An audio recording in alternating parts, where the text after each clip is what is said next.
పహల్గామ్లో ఉగ్రవాదుల దాడిలో అనేక దారుణాలు చోటు చేసుకుంటున్నాయి.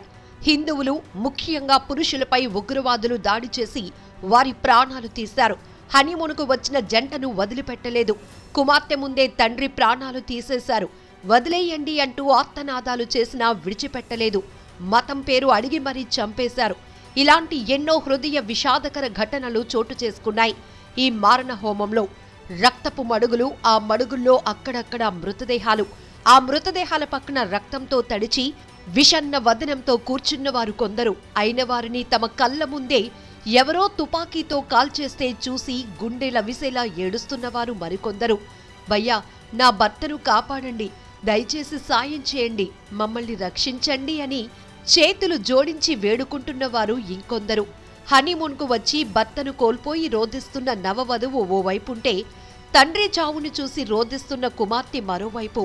పహల్గామ్లో పర్యాటకులపై ఉగ్రదాడి అనంతరం రక్తధారలతో తడిచిన పచ్చిక బయళ్లలో కనిపించిన హృదయ విదారక పరిస్థితి ఇది. ఎక్కడ్నించో హఠాత్తుగా వచ్చిన ఉగ్రవాదులు హిందువులు, మరీ ముఖ్యంగా పురుషులే లక్ష్యంగా కాల్పులు జరిపారు. పేర్లు, మతం అడిగి ఖురాన్లోని సూక్తులు పలికించి మతాన్ని నిర్ధారించుకొని మరీ తలపై తుపాకీలు పెట్టి కాల్చి పారేశారు. ఇదంతా ఎందుకు జరిగిందో, వారు చేసిన తప్పేంటో ప్రాణాలు కోల్పోయిన వారికి తెలియదు. ఇక అయిన వారిని కళ్ళెదుటే కోల్పోయిన వారి ఆవేదనలు హృదయాలను కలిచివేస్తుండగా అందాల కశ్మీరం రక్త కన్నీరు పెట్టింది.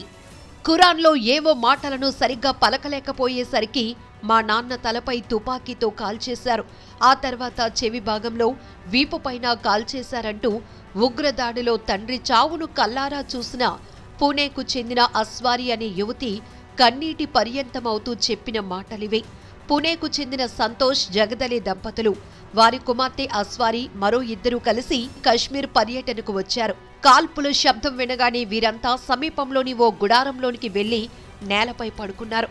కాసేపటికి ఆ గుడారం వద్దకు వచ్చిన ఉగ్రవాదులు అందరూ బయటకు రండి అంటూ బెదిరించగా వారంతా బయటకు వచ్చారు. అనంతరం ప్రధాని మోదీని దూషించిన ఉగ్రవాదులు ఖురాన్లోని కొన్ని మాటలు పలకమని అస్వారి తండ్రిని ఆదేశించారు. ఆ మాటలు చెప్పలేకపోయేసరికి ఉగ్రవాదులు ఆయన్ను కాల్చేశారు. అనంతరం వారితో ఉన్న మరో వ్యక్తిని కూడా ఉగ్రవాదులు హతమార్చారు. ఉగ్రదాడి మొదలైన తర్వాత ఆ ప్రాంతంలో భయానక వాతావరణం నెలకొంది.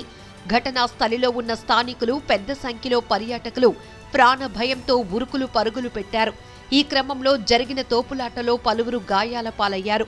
అయితే ఉగ్రదాడి నుంచి త్రుటిలో తప్పించుకున్న నాగపూర్కు చెందిన దంపతులు తమకు ఎదురైన భయానక అనుభవాన్ని విలేకరులకు వెల్లడించారు. ఉగ్రదాడి మొదలవటానికి సరిగ్గా 20 నిమిషాల ముందు తాము ఘటనా స్థలి నుంచి దూరంగా వచ్చి ప్రాణాలతో బయటపడ్డామని పేర్కొన్నారు.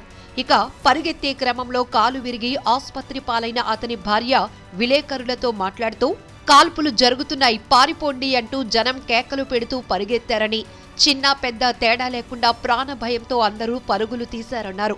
ఇలా ఎవరికి వారు పారిపోయి కొందరు ప్రాణాలు దక్కించుకున్నారు. లేదంటే ఇంకా మృతుల సంఖ్య పెరిగే అవకాశం ఉండేది.